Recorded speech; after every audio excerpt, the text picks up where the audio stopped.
Hey there, my name's Drew Brashler, and in this video, I'm going to be teaching you how to set preamp gain correctly on your Behringer X32 or your mixer.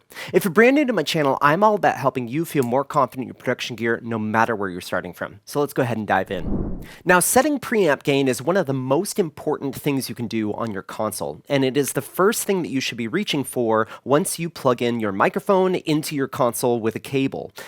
And if you do happen to incorrectly set this, then what it's going to do is it's going to cause a whole bunch of issues further on down the audio chain. For instance, your musicians that may be using the P16 or even a mix app with an in-ear monitor, if you don't have your preamp gain set correctly, what's going to happen is there's not going to be enough gain that they can have to boost their instrument up in their ears for them to be able to correctly listen to it. Another instance is if we don't correctly set our preamp gain, you will be mixing down on the very bottom of the faders down here. And the problem is a 1/4 of an inch down here can move your volume about 10 dB, whereas a 1/4 of an inch up here is going to be much more finer resolution. Now, another instance of an issue with incorrectly setting your preamp gain is a noisy system, because we only have a certain amount of noise before our clip. Now, a noisy system is if we don't set our preamp gain high enough above the noise floor, then we're also going to be boosting that noise floor up. And when you combine that with 32 channels open on your console, that will just raise the noise floor even more and get to the point where you have a bunch of noise in your system when you unmute your channels. Now, to correctly set our preamp gain, we want to do a couple of things. One, we want to go talk to the musicians, either on a talkback mic or shout at them or explain it to them before you start your sound check. We want them to be checking at the loudest that they would be playing during that set or during that service. So what you have to do is you have to go to that musician and say, hey, I want you playing on your loudest patch, for instance, for a keyboard, or hey, I want you to be playing with your loudest pedals for a guitarist or a bassist. And guitarists love this. They just want to go straight into solo mode. But we want to have them checking at the loudest that they would be playing during that service. Because if they play quietly during the sound check, then once they actually get into practicing with the rest of the band, your signal is going to be a lot higher than you intended it to be. So if we ask the musician, hey, I want you to play the loudest that you would be playing during this service, then that gives us a fair amount of signal to be able to check our preamp levels. Now, the next thing that we're going to do is we're going to go select that channel, and then my tip is to press View in the Configuration and Preamp section. And this is because then this gives you a little bit of a meter right here, and it gives you an ability to adjust it either on the LCD screen, or you can use the gain knob over on the left-hand side of the board. Now, our metering of our Behringer X32 is a metering called dBFS, which means dB, or decibels, full scale. Now, it goes from -infinity all the way up to 0. Now, 0 dBFS is clipping. So if we have a signal that's -6 dBFS, that means it's 6 dB down from clipping. Now, this means that a nominal gain would be between -20 and -18 dBFS. And that happens to be where our first orange light is. Now, the other thing that we can do is we can solo up our channel. So I'm going to go ahead and press solo, and this will also put it in our headphone jacks or in our control room output on the back of the board. So you can actually hear it in your ears right now.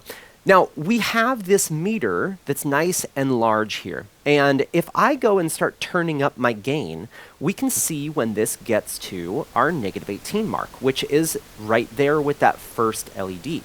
So the goal is to make your channel, when they are playing at the loudest, to land around this -18 mark. Now, using that first LED is a perfect example of getting your preamp gain set correctly.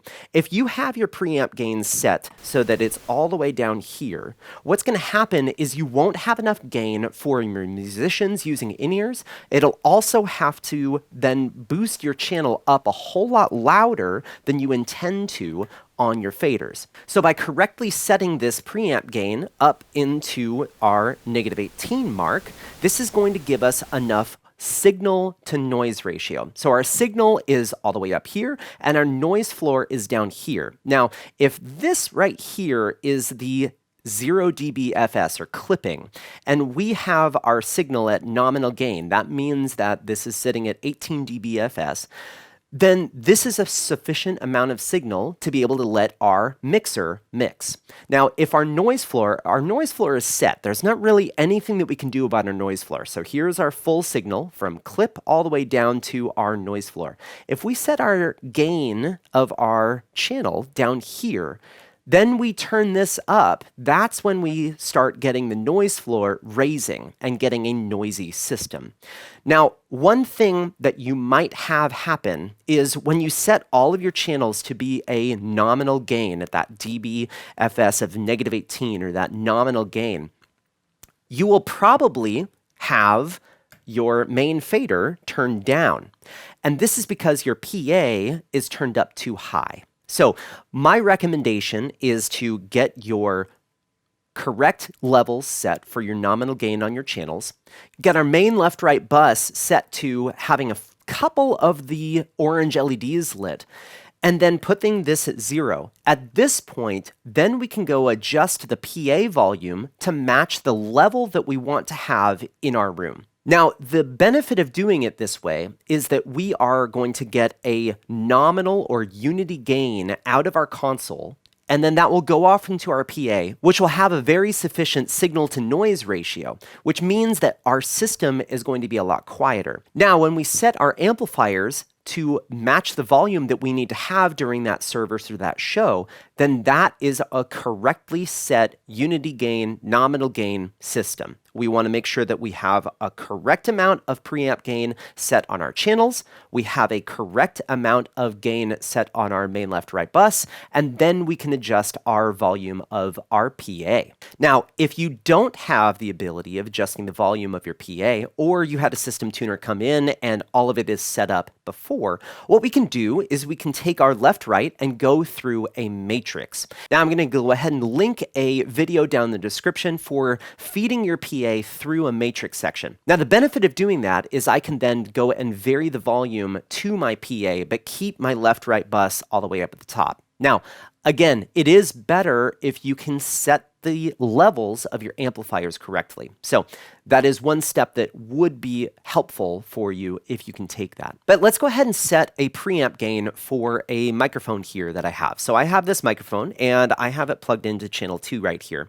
So what I'm going to do is I'm going to go ahead and select my channel 2. I'm going to press view on the configuration preamp section because that pulls up a nice meter right here. And then the other thing that I can do is I can go ahead and press solo. And so I can go ahead and listen to this microphone as I'm adjusting the gain. So I have this microphone and I'm going to start adjusting the gain up here. So check, check, check, check, check, check, check, check, 1, 2.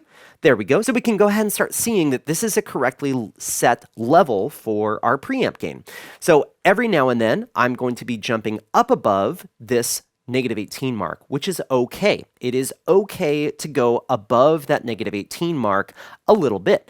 But if we have this set so that I am always up above the -18 mark, if I go and talk really loud, what we'll see is that I'll get into that clipping mark, which is not a good thing. Because if we start clipping a channel, then we start getting digital distortion, which sounds very bad. And so if we have our microphone and our preamp gain is set this high, what we'll want to do is we'll want to go ahead and lower this until we get down to the most average portion of my signal, reaching that -18 mark. Now, the other thing about this -18 mark is that we have 18 dB of headroom before we clip, which is a sufficient amount of headroom to have. Now, one thing I do with percussion instruments, so kick drum, drum set, snare drum, toms, is I will end up placing my preamp level a little bit hotter than the -18 mark. What I'll do is I'll go up to the -12 point. And that's because an instrument like drums is very percussive, so that impulse, that first impulse, is very loud. But then the tone and the body of that drum is down significantly. So what I'll end up doing is I will set the peak of those drums to be set around -12 when they are hitting their loudest. So remember, I still have a good amount of headroom above that channel even when they're hitting their loudest. But what this will do is this will give a little bit of a boost to the body of the instrument. So for things like vocals, guitars, keys, I'm going to be targeting that -18 mark. And then for instruments that are very percussive, like drums, I'm going to be trying to reach that -12 mark. Now, once you have set this preamp level correctly for every single instrument across the board, then you can release the band to go ahead and practice. And at that point, then you can start building your mix.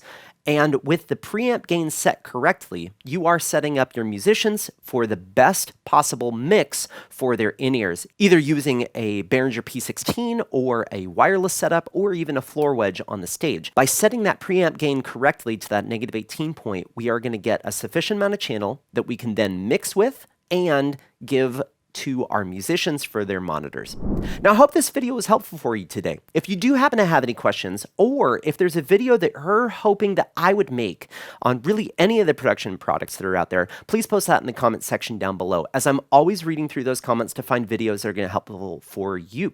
If you haven't already, make sure to check out my website at drewbrashler.com, where I just released a Behringer XR18 or the Behringer X-Air mixer course. So if you do happen to have a Behringer X-Air mixer, go check that out, and I put a link in the description down below for that course. Otherwise, I hope you have a great day.